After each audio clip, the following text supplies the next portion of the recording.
Մենք եթե դիտարկել ենք անցած լեկցիայում, երբ որ խոսում ենք Ադամ Սմիթի, աշխատանքի բաժանման խորացման գործընթացի մասին եւ Ադամ Սմիթի գրքի 3-րդ գլուխը,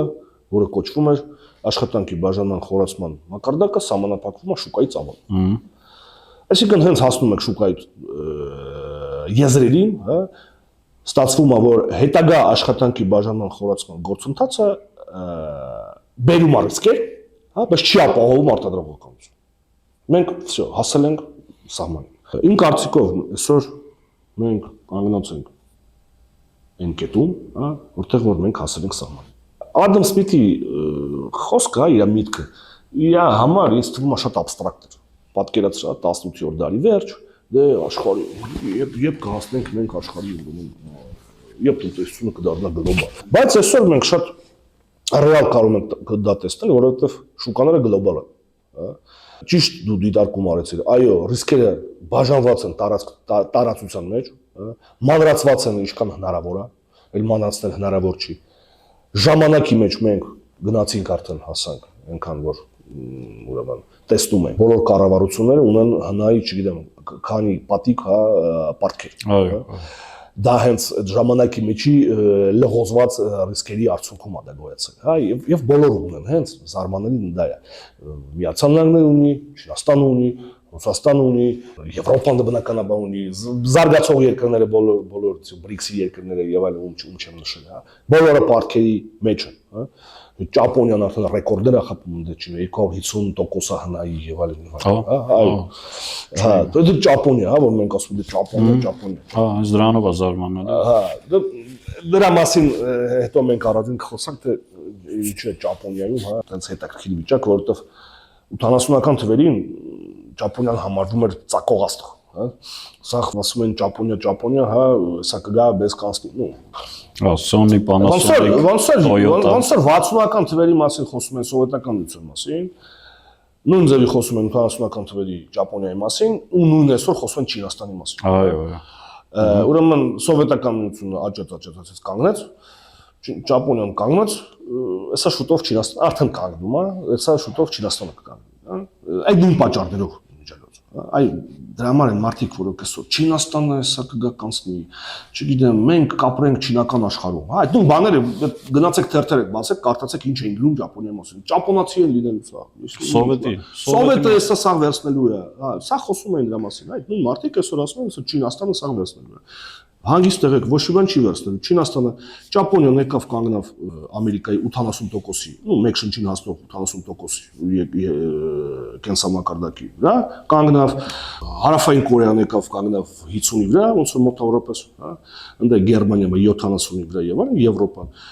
Չինաստանը կկանգնի 20-ի վրա ու կկանգնի, դա այսպես։ Այսինքն մինչև հիմա չի էլ հասել Չինաստանը այդ 20-ին։ Չինաստանի մեկ շնչին հասնող հնան, շատ ցածր է, Ռուսաստանից ցածր է իշխան։ Այնտեղ քանի որ դες կա հնա մեկ շնչին հասնող եւ PPP-ով, դրա համար մեկ արդյունքները, մարդիկ տարբեր թվերով են խոսում։ PPP-ով մի քիչ բարձր է, մի քիչ չէ, ահագին բարձր է, բայց դա ուրիշ ցուցանիշ է, դա մի քիչ կեղծ ցուցանիշ է։ Կեղծ ինչ իմաստով ինքը ուրիշ բան է հաշտում։ Դրանք տարբեր ցուցանիշներ են։ Իսկ նոմինալով, այո, կգա կհասնի ինչ-որ մակարդակի ու կկանգնի, որովհետև չի կարող վարձու աշխատողը ավելի հարուստ լինել, քան իր գործատուն։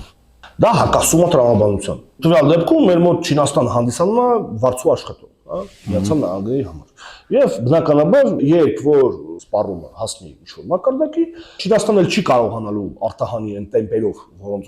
արտահանում է, ներքին շուկան չկա, աղքատ շուկա է, ներքին շուկայում շատ բան չես վաճառի։ Հետաքրքիր բան է։ Բայց մենք զարգացող եւ զարգացած երկրների հարաբերությունների մասին մենք առանձին կխոսենք։ Ես այդ բնորոշման վրա ուղղակի ուշադրություն դարձեցի, շատ հետաքրքիր։ Այդ Չինաստանը հանդիսանում է Ամերիկայի վարձու աշխատողը։ Կարծում եմ, որ անպայման արժե այդ մասին հենց ավելի ծավալում խոսալ, չէ հանդիպել այդպես բնորոշման միջև մա ճիշտ ասած։ Դե եթե հետ գտնանք պատմության մեջ, սկզբից դրանք եղել են եվրոպական երկրներ։ Ճապոնիան եղել են վարձու աշխատողներ։ Ինչու Չինաստանը դարձավ, որովհետև այդ վարձու աշխատողները շատ թանկ էին նստում իր վրա եւ ինքը պայմանական հանեց իրանց գործից, վարձեց ավելի էժանով աշխատողին։ Ուրեմն սկզբից դրանք եղել են Լատինական Ամերիկայի պետությունները, Չինաստանից առաջ Չինաստանը փակ էր այդ ժամանակ։ Երբ որ բացվավ 70-ականների վերջ, 80-ականների, ինքը դարձավ վարձու աշխատող։ Հիմա խնդիրը նրանում է, որ այդ վարձու աշխատողները արդեն իրան չի դրսևորում, դա, այսինքն ինքը ուզում է գտնի էլ ավելի էժան աշխատող, բայց աշխարհում ցավոք դրանից էժան գոյություն չունի։ Եվ դրա Աֆրիկան, հա, բայց որպեսզի թեմայից չշեղվենք, որովհետև գիտեմ, որ այնտեղ էլ երբ որ դու Ամերիկայից արտադրությունը տեղափոխում ես Չինաստան, պայմանական Levi's ջինսը, հա, արժեր $100, հա, ինքն արժեքը $100։ Երբ որ դու տեղափոխում ես արտադրությունը Չինաստան, հա, ինքը սկսում արժանալ օրինակ $10։ 10 անգամ դու շահում ես արժեքի մեջ։ Անկամ եթե այսօր տեղափոխես արտադրությունը Աֆրիկա, դու կտեղափոխես ու Աֆրիկայում ինքը տա լավ թողնի $5։ Տես այնտեղ տարբերությունը ինչքան է $90, հա, կարելի է ընդհանրապես չաշխատել, կարելի է զբաղվել, չգիտեմ, IT ոլորտի զարգացմամբ, փողեր, հա, այդ տարբերությունը պահել, ուրեմն ՆԱՏՕ-ի բանակ կարելի է պահել, եւ այլն, հասկանում ես, հա, այդ տարբերության վրա։ Սիլիկոն այն։ Եվ այլն, այդ ամեն ինչ, այդ փողը, այդ որ այսօր կա IT-ի, դա այդ փողն է, այդ տարբերությունն է, որ գոյացել է։ Դրա համար Ամերիկայում գնա փողը տպվում է, բայց գնաց չկա, որովհետեւ այդ տարբերությունը, հա, $100, հիմա $10 շուկայում ջինսը վաճառվում, ինչ կարելի է տարիներով չունենալ գնաճ, հա, ունենալ շատ ցածր տոկոսներ, եւ այլն, հա։ Բայց տես, հիմա այստեղ դինամիկան է կարևոր։ Եթե դու տեղափոխում ես Աֆրիկա, հա, նախ Աֆրիկայում դու պետք է համապատասխան ենթակառուցվածքներ ապահովես, որը Չինաստանում արդեն կա, ինքը տարիների ընթացքում ապահովվել է, հա, նաեւ այդ $50-ից։ Հիմա դու տես այդ ավելցուկ $5-ից, հա, դու պետք է ինֆրաստրուկտուրա կառուցես եւ այլն։ Տակը քեզ ինչ կմնա։ Հավանաբար ոչինչ արդյունքում հավանաբար ոչինչ դրա համար չի արվում դա։ Չի արվում։ Միակ շանսը դա գտնել, չգիտեմ, ինչ-որ այլ մոլորակ, որտեղ որ չինացուց ավելի էժան կլինի, հա։ Չգիտեմ, մասկը երևի աշխատում է ուղղությամբ, չգիտեմ, մանա գալիս այնտեղ մեկին։ Եթե գտնի, ուրեմն կփրկվեն։ Եթե չէ, ուրեմն չէ։ Հիմա ինձ կասեն, կարարքեմ, կասեն, ինչ ես խոսում, ինչ չինացի աշխատող, այդ սաղին հեսա կփոխարինի արհեստական բանականություն։ Դրանից առաջ խոսում էին ռոբոտների մասին, հա, այո, պրոստը տերմինն է փոխվել, բայց նույն տրամաբանությունը, որ մենք ունենալու ենք արտադրություններ առանց ուրեմն մարդկանց։ Շտապեմ հիասթափեցնեմ բոլորին։ Հարցը այն չի, ինչ տեխնոլոգիա եք դուք կիրառում, տեխնոլոգիա թե հինա թե մարդը աշխատում, թե ով աշխատում, հա։ Հիշենք, հա, մեր ձևակերպումը, երբ որ մենք ձևակերպել ենք, հա, կապիտալիստական տնտեսությունը, ավելի ճիշտ ես ասում եմ, ճիշտ կլինի ասել փողային տնտեսություն։ Փողային տնտեսության իմաստը այն չի, որ պետք է ապահովի բոլորին ապրանք ծառայություններով, չնայած տենց է ներկայացվում։ Փողային տնտեսության իմաստը այն է, որ դու շատ վաստակես փող, հա, միաժամանակ կրճատելով վաստակելու հետ, հա, այդ փողը վաստակելու հետ արտադրության, հա, ինքնարժեք ծախսերը։ Այսինքն էական չի դու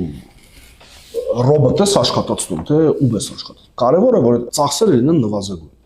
Մարդիկ մտածում են, եթե ուրեմն մենք չենք վարձատրում չինացիներին, մենք ուրեմն ռոբոտներ ենք աշխատում, ապա դա անվճար է։ Ուրեմն դա անվճար չի, եթե դուք այս շղթայով նայեք, ռոբոտ, մարդիկ ոնց են ասում դեն ռոբոտը անվճար աշխատում, հոսանքի միացնում է աշխատում։ Բայց ներողություն, էլի, այդ ռոբոտը կարող է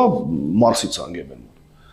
Դա ինչ է։ Դա արտադրական շղթայի, հա, եսիմ երբվանից սկսած։ Այդ process-ն է, այսինքն այնտեղ աշխատվել են, մարդիկ են աշխատել։ Դա սա ծախս է, որպեսզի դուք ունենաք ռոբոտ, դուք պետք է ունենաք ինժեներներ, ճիշտ է։ Դուք պետք է համապատասխան իրենց կրթեք։ Որպեսզի դուք ունենաք ինժեներներ, դուք պետք է ունենաք համալսարաններ, կաֆեդրաներ, դասախոսներ պետք է ունենաք, որոնք սովորացնեն ապա։ Այդ շղթայով ինչ-որ մեկը հաշվել է, ինչքան է նստում ձեր վրա ռոբոտը։ Ես ասեմ, ավելի թանկ է նստում, քան չինացին։ Որտեղ եթե էժան նստեր ավելի ցած, հիմա այսօր սա կլինի ռոբոտներ, ոչ թե չինացիներ։ Այդ տրամաբանությամբ ոչ պետք չի նայեմ, ռոբոտ, եւ ռոբոտ էլի։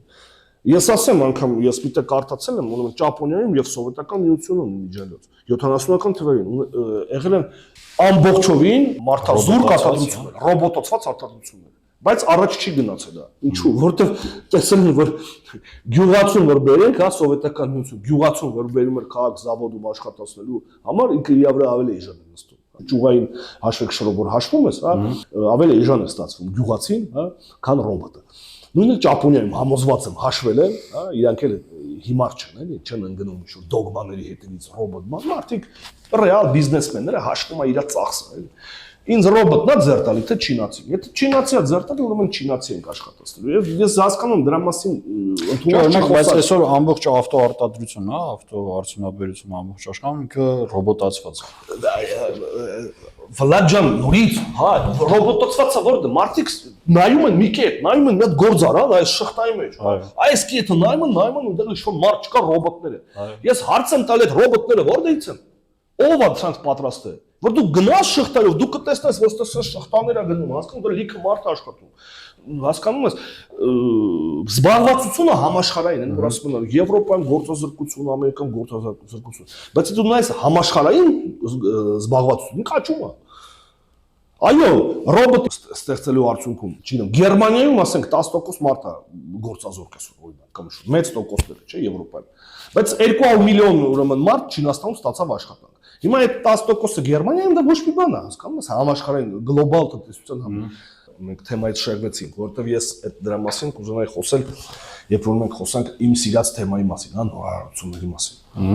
Որ նորարարություններն են ուրեմն խթանը, աճի եւ այլն, մեր պետք է նորարարությունները, հա, ուրեմն IT ոլորտը, հետո եկավ 3D պրինտերները կային, չէ, նանոտեխնոլոգիաները կային, չէ, շղթայով։ Հետո բլոկչեյնը եկավ։ Հիմա արդեն թազա թեմա է։ Հիմա որն է, այս քանի տարի է, հա, արհեստական բանականություն։ Իսկ գեր նոր թեման գիտես որն է այսօր։ Մի քանի տարի հետո ավելի շատ են խոսալու դրա մասին, քան արհեստական բանականություն։ Որտեվ ես հալստա եմ, որ արհեստական բանականության մասին մի քանի տարի հետո ոչ մեկ չի խոսում։ Ինքը կզբաղացնի իր տեղը, հա, ոնց որ օրինակ բիտկոինը, հա, բլոկչեյնը զբաղացրեց իր տեղը, ոչ մեկ չի խոսում։ Նույնը կլինի արհեստական բանականությունը։ Իսկ նոր թեման գիտես ինչ է։ Երկարակացությունը, մարդկանց երկարակեցություն, երկարապրել։ Այո։ Արդեն ուրեմն ոլորտը ունի 30 միլիարդ դոլար, որը մի քանի տարվա ընթացքում ասում եմ կդառնա մոտ մի քանի 100 միլիարդ դոլար։ Այսինքն ինչի մասին է, հա, ինչպես այսօր մոդա է արդեն արևմուտքում, մարդիկ ոչ թե իրար հետ համեմատվում են, դու ես տուն ունես, դու ես յախտ ունես, դա արդեն հետաքրքիր չի։ Մարդիկ համեմատվում են, քո արյան ճշումը ոնց է, իմը սենց է, ես սենց ցուցանիշներ ունեմ, իմ սիրտը սենց է եւ այլն։ Դա է արդեն հպարտությանը դարել է բան, հա, լավ առողջություն, ուզում եմ երկար ապրեմ եւ տարբեր բժիշկներ կան արդեն հանրահայտ, որոնք գալիս են, ելույթ են ունում, ոնց անենք, հա, որպեսզի մահ։ Լավ, տեսնենք, ես կհիշեմ, ոնց որ դու ասացիր։ Ես կուզենայի մենք ինչ որ քննարկեցինք, դրա հիման վրա պարզապես քննարկենք կապիտալիստական տնտեսության պատմության ընթացքում եղած 4 ճգնաժամերի մասին, որոնք արի կոչենք, որպեսզի տարբերակենք դրանք։ Դա սովորական, հա, բիզնես ուրեմն ցիկլերով պայմանավորված ճգնաժամերի հետ, որովհետև ժամանակակից տնտեսագիտությունը ինքը ընդունում է օրինակ մի տեսակի ճգնաժամ, դա բիզնես ցիկլով պայմանավորված ճգնաժամ։ Այս տեսակի, այսինքն ճգնաժամերը, որոնք պայմանավորված են նրանով, որ հնարավոր չի այլ խորացնել աշխատանքի բաժանման գործընթացը ինչ-ինչ պայմաններով, հա, եւ դրանով թե ներդրումային գործունեությունը եւ այլն, առհասարակ բիզնես ակտիվությունը ինքը կանգնում է, հա։ Դրանց մասին չեն խոսում, մեկ-մեկ դրանք ներկայացնում են էլի որպես բիզնես ցիկլերով պայմանավորված ռիսկեր, բայց այդտեղ կա լուրջ տարբերություն։ Մենք գրականությունում դրանց կոչում են կապիտալի արդյունավետության անկման ռիսկ։ Կապիտալը ներդրված, հա, չեն ապահովում համապատասխան վերադարձություն։ Դա նշանակում է, որ հա ներդնել իմաստ չկա, եթե իմաստ չկա, ներդրում չի արվում, հա, զարգացում չկա, աճ չկա։ Այդպիսի ճգնաժամեր պատմության մեջ կարող ենք առանձնացնել 4-ը, 4-րդը հիմա տեղի ունի, հա։ Առաջինը եղել է սկսել է 1870-ականներից եւ տևել է, կարելի ասել մինչեւ 20-րդ դարի սկիզբը, եւ խնդիրը որ վերջացավ փողը։ Իսկ փողը, ինչպես մենք հիշում ենք, դա աշխատանքի բաժանման, խթանման գործոններից կարևորագույն գործոններից մեկն է։ Ինչու հիշեցնում եմ նորից։ Դուք չեք կարա, փող ես ծերի մեջ նշում եմ, որ իրացվելիություն, որովհետև հենց այս հատկանիշն է փողի մեզ հետաքրքիր։ Իրացվելիություն։ Տես, երկար արտադրական շղթաների պարագայում դուք չեք կարա առանց փողի։ Որովհետև մարդը ստեղ, հա, ինքը ինչ, եթե չկա փող, ինքը պետք է սպասի, հա, որպեսզի պատրաստվի վերջնական արտադրանք։ Ու հարց կառաջանա առհասարակ վերջնական արտադրանքը ոնց կիսել եւ այլն։ Այսինքն բարտերով չեն աշխատում երկար տեխնոլոգիական շղթաներ։ Փողը կարևորագույն բան է։ Հենց փողի հաշվին մենք ունենք կապիտալիզմի զարգացում, ես կարող ասեմ։ Չլներ փողը ոչ մի բան չէր։ Բայց դե խնդիրը ինչումն է, որ երկար ժամանակ փողը հանդիսանում էր թանկարժեք մետալ, հիմնականում ոսկի։ Միջին դարերում, հին Հռոմում, հա, փողի, հա, խնդիր չի եղել, ոսկու խնդիր չի եղել, կային հանքեր եւ այն վաղվա շրջանառությունը, քանի որ չկային երկար տեխնոլոգիական շղթաներ, ապա եղած թանկարժեք մետալը ինքը բավարար էր, որպեսզի ապահովեր շրջանառությունը։ Երբ կապիտալիզմը սկսեց կտրուկ զարգանալ 17 դար, 18-րդ դարի սկիզբ, եկան 1870-ականները, երբ որ պարզապես աշխարհում եղած ոսկին չէր բավարարում, որպեսզի պահպանվեր հա աշխատանքի բաժանման խորացման գործընթացը։ Առհասարակ մինչև Քեյնսը պետության ազդեցությունը տնտեսության մեջ չէր դիտարկվում։ Պետությունը զբաղվում էր իր պետական հարցերով, տնտեսությունը զարգանում էր ոնց ոնց կզարգանար։ Հիմա չէր զարգանա, հա, խնդիր էր, բայց առանձնապես գործիքակազմ մշակված չի եղել, որպեսզի, հա, ինչ-որ, բանավանդ, ուրեմն տեխնոլոգիական շղթաների տերմիններով, հա, այդ բանով ոչ մեկ չեն մտածում։ Ինչպես հանգուցալուծվեց այդ ճգնաժամը։ Ну, առաջինը մենք հիշում ենք, գործիքներից մեկը մեղմելու ռիսկերը եւ շարունակելու գործընթացը, դա արտադրողի ֆինանսավորումն է։ Արտադրողի վարկավորումը, երբ որ բանկը մասամբ ռիսկը վերցնում է իր վրա, ճիշտ է։ Բայց ինչ անել, եթե ինքը բանկը ունի խնդիր։ Կարելի է նաև մտածել նրա մասին, թե կարելի է նաև ֆինանսավորել բանկին հետ։ Եթե բանկը առանձին շղթայում, հա, տարբեր բանկեր են հայտնվում են տարբեր իրավիճակում։ Մեկի մոտ լավ է, մեկի մոտ վատ է։ Հա, որպեսզի մենք չունենանք այնտեղ կորուստներ։ Կարելի է վերահսկողություն սահմանել, հա, եւ եթե խնդիր լինի ինչ-որ բանկի հետ, հա, օգնել բանկին։ Այդպիսով Միացյալ Նահանգներում 1915 թվականին ստեղծվում է բանկերի բանկը, կարելի ասել, հա, որը հետագայում Federal Reserve այսպես կոչված Ամերիկայի կենտրոնական բանկը, որը դառնում է բանկերի բանկ, այսինքն մի կառույց, որը ծայրահեղ դեպքում, հա, ֆինանսավորում էր հենց բանկերին, որը ուներ խնդիր։ Այսինքն ինչ որ չափի մենք ռիսկերի, հա, խնդիրը այս ձևով լուծում ենք։ Եվ երկրորդը առաջին համաշխարհային պատերազմ, որը ինչի մասին էր, հիմնականում գաղութների, հա, վերաբաշխման մասին էր։ Հա, իսկ գաղութը ինչ է նշանակում մեր մոդելում, հա, այս գործիքն է, շուկաների լայնացում։ Եթե դու ապահովում ես շուկայի լայնացում, այսինքն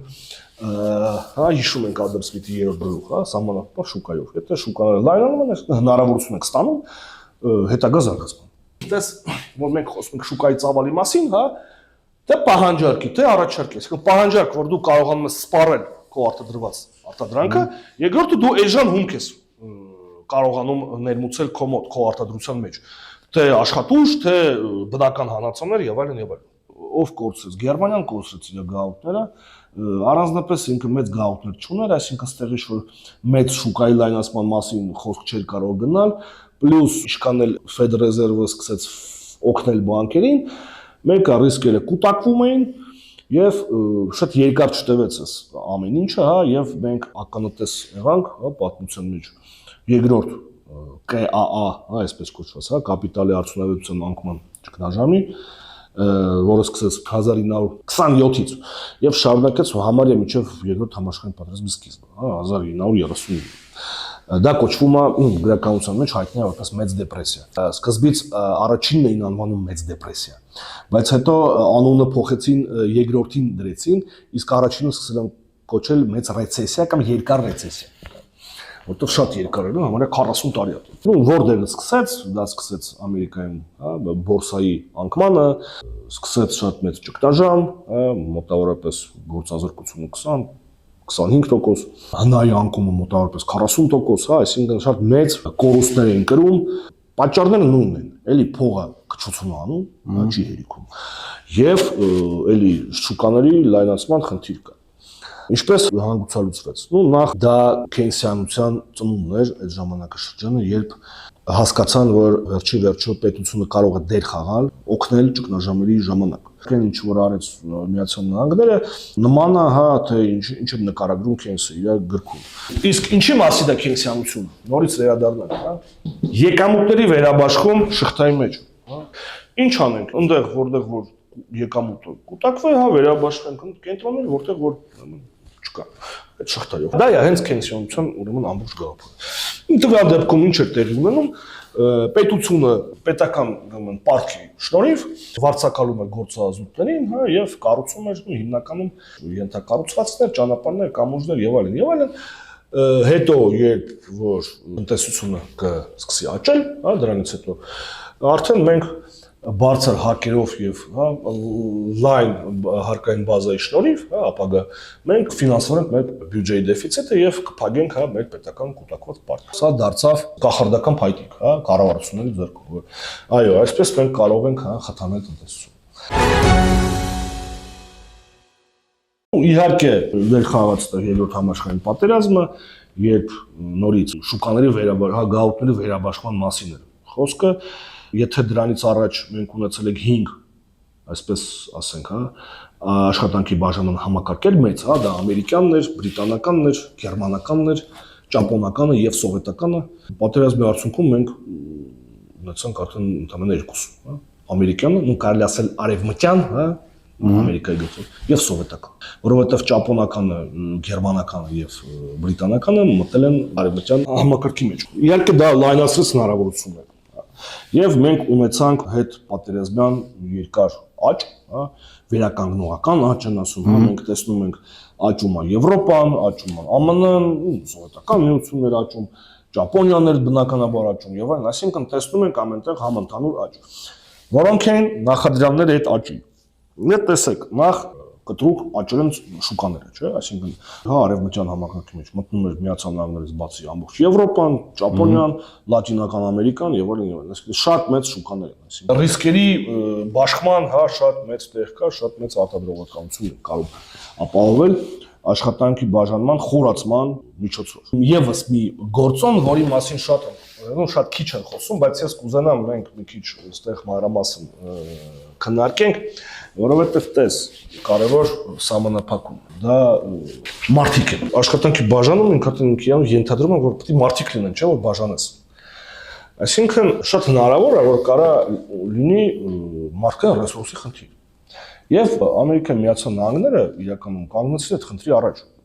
պատերազմից հետո։ Կարող եմ օրինակ բերել մենեջմենտի պատմությունից, դպրոց կար, ուրեմն մտածողների, որը կոչվում էր մարդկային հարաբերությունների դպրոց, հենց տենց էլ կոչվում է։ Մարդիկ են, որոնք ուսումնասիրություններ էին անում ու ասում են, որ գիտեք ինչ, արտադրողականությունը բարձրացնելու համար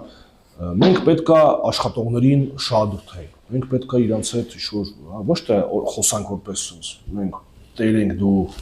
վարձու աշխատող։ Այո, հաշվի առնենք իրանց կարծիքը եւ այլն եւ այլն։ Դա ինձ թվում է արձագանք է այդ խնդրի, որ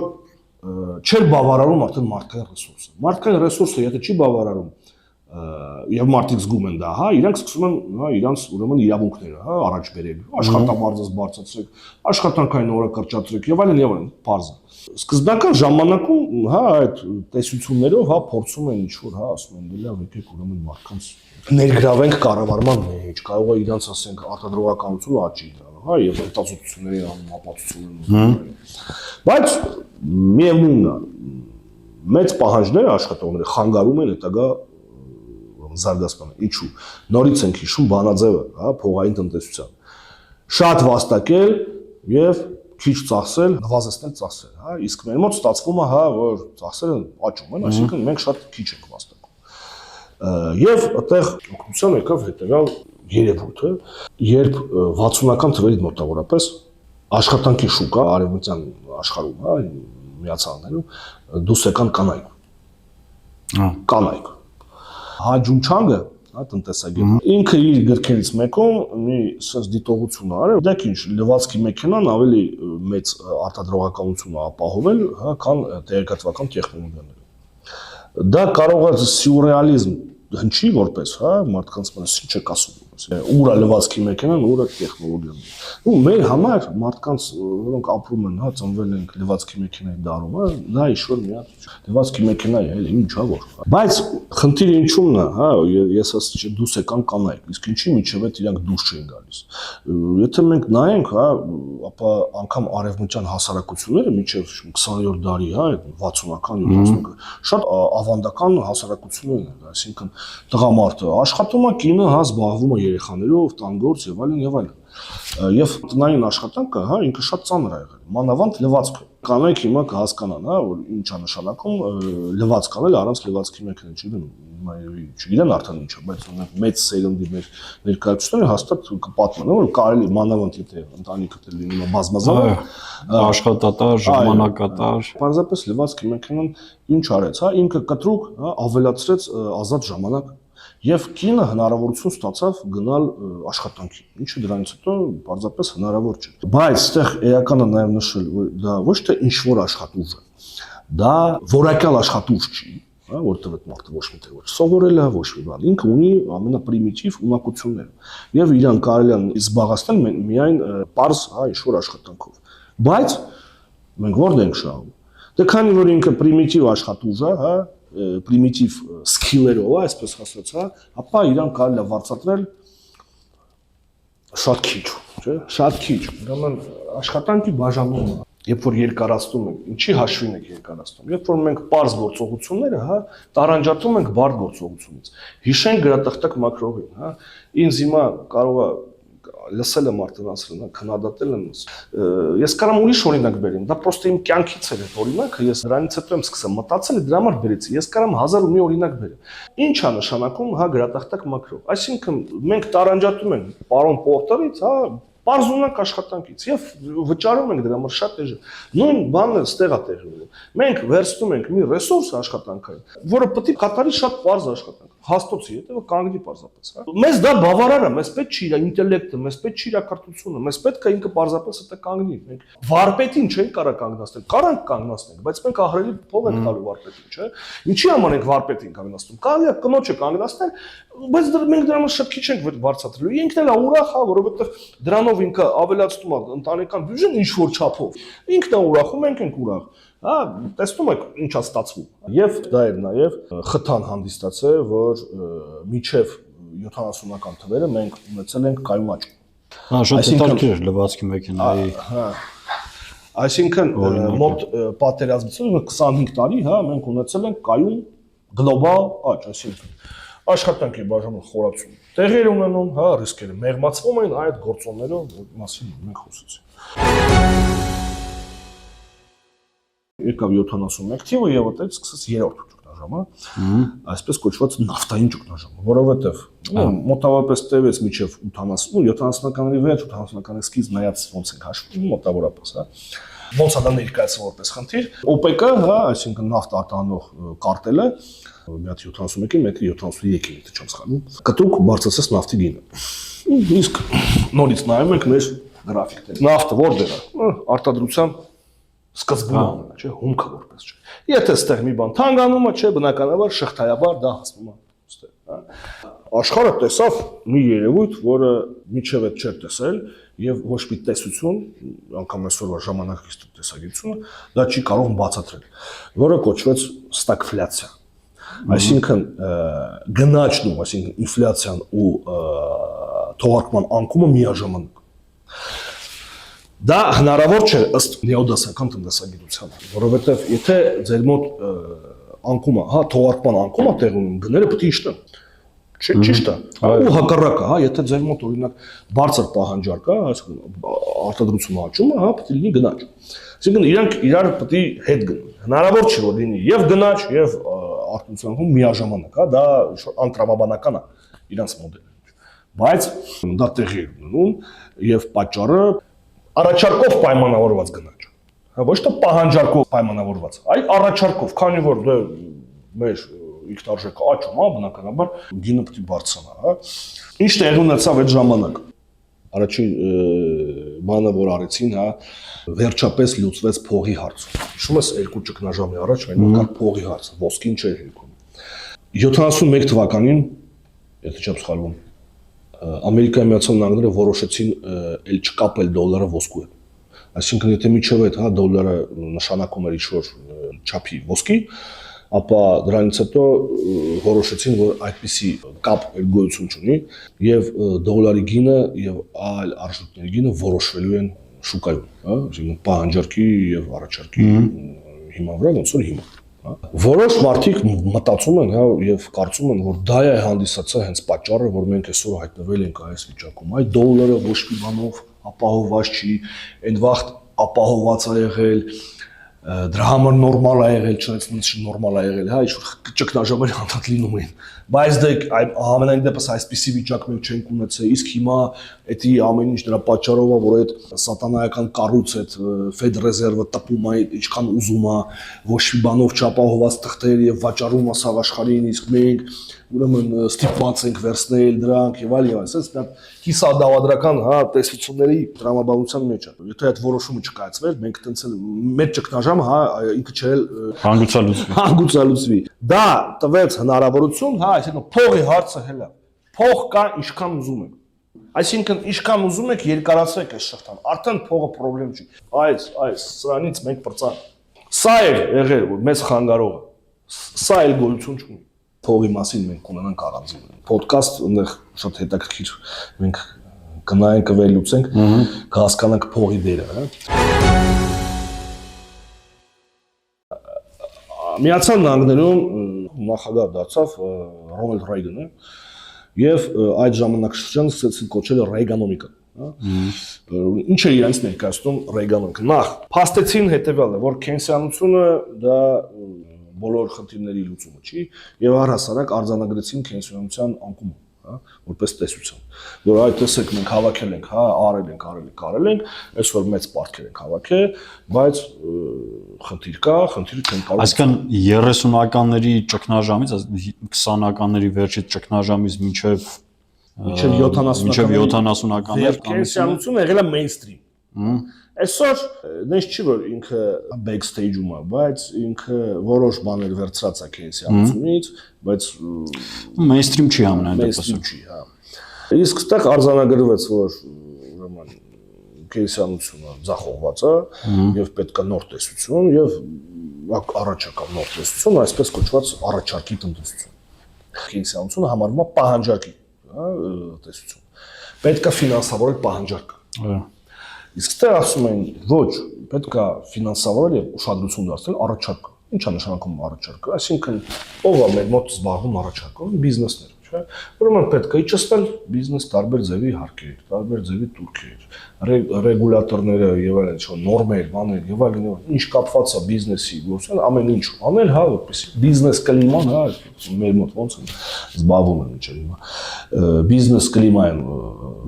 լավացնում, հա, մաքսիմալ ազատություն բիզնես։ Հա, դրա հեղինակը Արտուր Լաֆերն էր, հայտնի տնտեսագետ,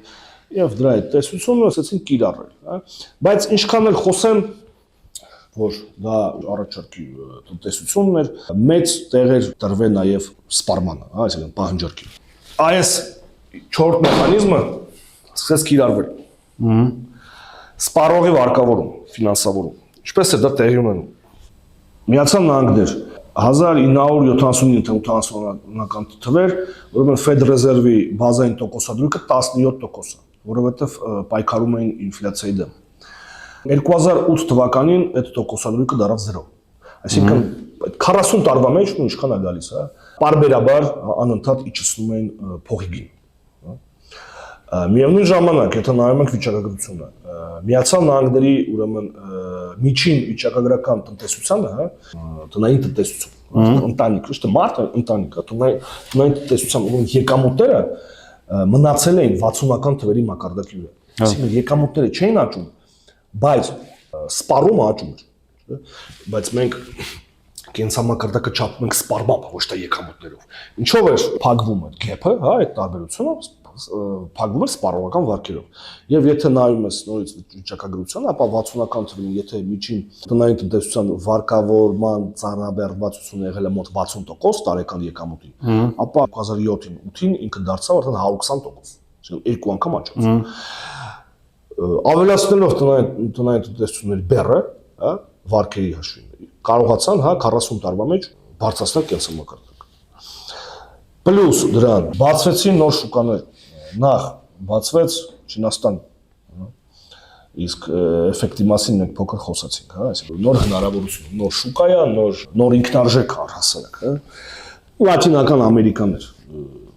հետո 91 թիվ սովետական միության անկում, հա, եւ պոստսովետական շուկան, հա, Ռուսաստանը վերել, հա, մտավ եւ դարձավ մինչեւ այսօր, հա, ինքը համարվում է ամերիկյան, հա, արևմտյան աշխատանքի բաժանման համակարգի մաս, որովհետեւ Մենք էլ ենք համարվում այդ մասը, հա։ Ռուսաստանն մենք անուղակի ենք մասնակցում, հա, Ռուսաստանը ուղղակի է մասնակցում, հա, նավթի ու գազի միջոցով, հա, իսկ մենք անուղղակի, որովհետև մենք էլ ուրեմն մասնակցում ենք Ռուսաստանի վաճառած նավթ ու գազի ստացված եկամուտների վերաբաշխման մեջ, այդպիսով մենք էլ ենք մասնակցում, հա, ու պլյուս իհարկե մենք մասնակցում ենք, որ մենք էլ բնական հանածոներ ունենք եւ այլն, եւ դա էլ վաճառում ենք միջազգային շուկա։ Այսինքն սովետական աշխատանքի բաժանման համակարգը փլուզվեց եւ մենք այսօր աշխարհում ունենք մեկ աշխատանքի բաժանման համակարգ, ամերիկյան աշխատանք։ Դոլարային, հա, ասենց ասեմ, որպեսզի չընկնենք։ Իսկ Ռուսաստանն էլ է բարձր աշխատող։ Այո, միանշանակ։ Ինչքան էլ Սալավյովը խոսա, ինչ ուզում է խոսա լայվով, հետո ինչ, հա։ Եթե դու այսօր վաճառում ես քո հիմնական եկամուտը, հա, գազից, նավթից ստացվողը, իսկ արդյունաբերությունը, որը դուք զարգացնում եք, չգիտեմ, ինդուստրիալիզացիա եք իրականացնում, տենց էլ չենք տեսնում, ուրեմն, հա։ Հռետորաբանություն դրանք մի կողմ էլի, խոսենք։ Հա, իհարկե, չէ, զուտ փաստերով ենք խոսում։ Հա։ Այսօր առանձին աշխատանքի բաժանման համակարգ մենք կարող ենք դիտարկել, ու շատ sense էկզոտիկ օրինակներ ունենք Պարսկաստանում։ Այն էլ շատ պայմանական, հա, որովհետև ամեն ինչ չի, որ ինքը, հա։ Ինչ եմ ես ասում, ինչ նկատում եմ, փակ համակարգ, այսինքն ինքը ինչ ստեղծում է, մեջը սպառվում է, ինչ ստեղծվում է, հա։ Նույն սովետական միությունը մենք կարող ենք դիտարկել, հա։ Իհարկե ինչ-որ կապեր կային, բայց տնտեսությունը վրա հիմնված չէ։ Պարսկաստանը այսօր, պրինցիպի, հա, կարելի է դիտարկել այդպեսի, հա։ Հայաստանը մենք չենք կարող դիտարկել այդպեսի միավոր։ Ուստի հարցը այն չի, որ հիմա կասեմ, ինչ կապ ունի, բոլորն էլ էքսպորտ-իմպորտ են անում։ Հարցը այն չի, որ մենք անում ենք ներմուծում կամ արտահանում։ Ներմուծում ու արտահանում անում են նաև միջին դարերում։ Բայց տնտեսությունը դրանից կախված չէ։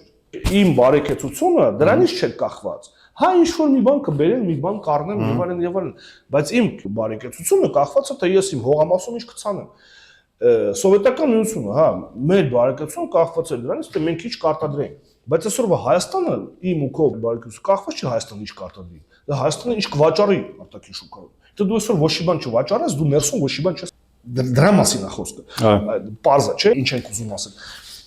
Այո, այսօր եթե դու չես մասնակցում գլոբալ, հա, տնտեսությանը, ամերիկյան համակարգին, դու դառնում ես Հյուսիսային Կորեա կամ չգիտեմ ով։ Այսինքն ապրում ես, չգիտեմ ոնց։ Հա, չես ունենում sense բաներ եւ այլն եւ այլն։ Ռեգանոմիկա, սպառման ֆինանսավորում, արտաքին շուկաների բացում, հա, այսինքն նոր շուկաներ սովետական միություն, Չինաստան եւ այլն, բերեցին, հա, դա օգնեց եւ եկան մինչեւ 2007-4 ճգնաժամը, հա, կապիտալի արդյունավետության անկմանը։ Եվ որը շարունակվում է, չնայած որոշ հիմա մեզ ուղեն կասեն, վերջացել է եւ այլն։ Ինչի վերջացել, որովհետեւ տնտեսությունները չեն աճում, գլոբալ տնտեսությունը չի աճում, կասեմ դե Չինաստանն աճում, հա, Չինաստանն աճում է, բայց աճի տեմպերը շատ արագ ընկել են, եթե միջև այդ 10%-ից ավել են աճում 40 տարի, այսօր արդեն 5-6-ի մասին երազում են։ Այսինքն ընդեղ էլ է արդեն անկում, իսկ բնականաբար ինչով է պայմանավորված դա անկումը, որովհետև անկում կա արևմտյան աշխատանքի բաժանման համակարգում։ Հասել են սպառման վերջնակետին, բոլորը ծանրաբեռնված են վարկերով, վարկ վերստող չկա, ոչ մի բան չեն առնում, հիմա Չինաստանը բա ում համար արտադրի, ինքը կուզի ավելացնի արտադրությունը, բայց ով պետք է առնի այդ արտադրանքը, հարցը դա է։ Համար կանգնել է ամեն ինչ, հիմա արի դիտարկենք, ինչ կարելի անել։ Գործոնները կան, չէ՞։ Փողի հարց չկա, խտության, ասենք ելթակառուցվածքների հետ մենք խնդիր։ Բայց մենք շուկայի ծավալի հետ խնդիր ենք։ Շուկայի ծավ մենք հասել ենք գլոբալ սահմաններին։ Եկամուտների վերաբաշխում, հա, դա իհարկե կարող էր օգնել, հա, դա նշանակումը պայմանական, հա, որ ամերիկացին, հա, վաղը ինձ քեզ, ասենք, բա ջան, այդ պասելկայով ինչ-որ բան է ուղարկել։ Սա շատ դժվար է պատկերացնել, հա, իհարկե լինում են ինչ-որ միջազգային օգնություն եւ այլն, կետային ինչ-որ, բայց գլոբալ առումով, որ այսօր մենք կտեսնենք, որ զարգացած աշխարհից լուրջ վերաբաշխում լինի դեպի զարգացող աշխարհ, դա հակասում է կապիտալիզմի օրենքներին, հա։ Իրանք եկել են ստեղ, որպեսզի օգտվեն ժան աշխատուժից, հա։ Ինչի համար իրանք մեզ հարստացնեն, որ ինչ, որ մենք հետո չաշխատենք, ասեն, չի լինի այդպես բան, այսինքն սա բացառվում է։ Արտադրողի ֆինանսավորում, հա, բանկերը արդեն ում ֆինանսավորեն, սաղ ֆինանսավորված են, սաղ այսպես պարտքերի մեջ են, ուստի հարցը եղածը ով է վերադարձնում ու մի հատ էլ նորից ֆինանսավորում, հա։ Շուկան է լայնացում, նո դա ասեցինք հնարավոր չի, հա, Աֆրիկան տարբերակ չի ձեռ չի տալիս, մնացած, չգիտեմ, ժողովուրդ թաքնված չունենք, չգիտենք։ Եվ սպառողի վարկավորում այդ լիմիտն էլ արդեն անցած, հա, այսինքն մենք չունենք հնարավորություն բոլորը վարկերի մեջ են հետագայում, ասենք երկարացնելը, դա էլ ավելի սրի իրավիճակ։ Բնականաբար, հա, հիմա աշխատում են էլի այդ ուղղությամբ, հա, օրինակ հիմա ասում են, չէ՞, հիմա ստավկեն դրանցը նոր տեխնոլոգիա, բայց սա գաղափարը հետևյալն է, ստեղծել է այնպիսի տեխնոլոգիա, որպեսզի ինքը լինի ավելի էժան, քան չինացին։ Այդ է իմաստը։ Եթե կարողանան ստեղծեն այդպիսի, ապա դա զարգ կտա ինչ-որ հետագա, չգիտեմ, ինչքան էժան, այդքան երկար կտևի, հա։ Բայց ոնց նայում եմ, չի ստացվում, հա։ Չի ստացվում փոխարինել չինացուն։ Դրա համար հիմա կանգնած ու բոլորը ասենց, չգիտեմ, ռուսական ռուլետկա են խաղում, էլի, ինչ-որ մի բան դնենք ստեմ, կստացվի, չի ստացվի, կստացվի, չի ստացվի։ Էսա, այսօր վիճակը։ Մոտեցանք արդեն ավարտին, հա, մեր այսօրվա թողարկման, էլի ավանդույթի համաձայն կխնդրեի մեր դիտողներին առաջարկել հերթական գիրքը։ Մեր մոտ ավանդույթը թեմային կից է, ինչ-որ գիրք, այս թեմային շատ դժվար է կից բան գտնել, բայց ես ուրիշ բան կառաջարկեմ, թող այսօր լինի, որը երևի թե ավելի շատ բիզնեսմեններին, հա, հետաքրքիր կլինի, Հենրի Ֆորդ թող լինի այսօր, հա, իմ կյանքն ու իմ աշխատանքը։ Լավ, շնորհակալություն Արկազ, բավական հետաքրքիր եւ բովանդակալից զրույցի համար։ Ես եմ շնորհակալ։ Կհանդիպենք հաջորդ թողարկմանը։